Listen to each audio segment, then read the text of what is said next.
Properties of log in 1 minute. Number 1.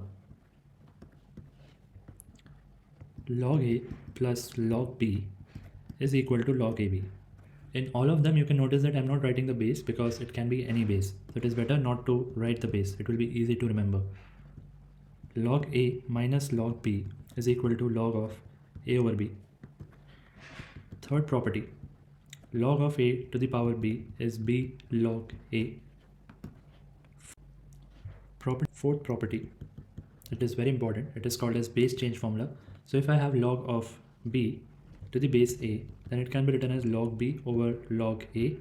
And here you can take any base as per your choice. I'm putting dots because it can be any base. Then fifth is just a result. Log of 1 to any base is always 0. Sixth, log of a number to the same base is always 1. Fourth property,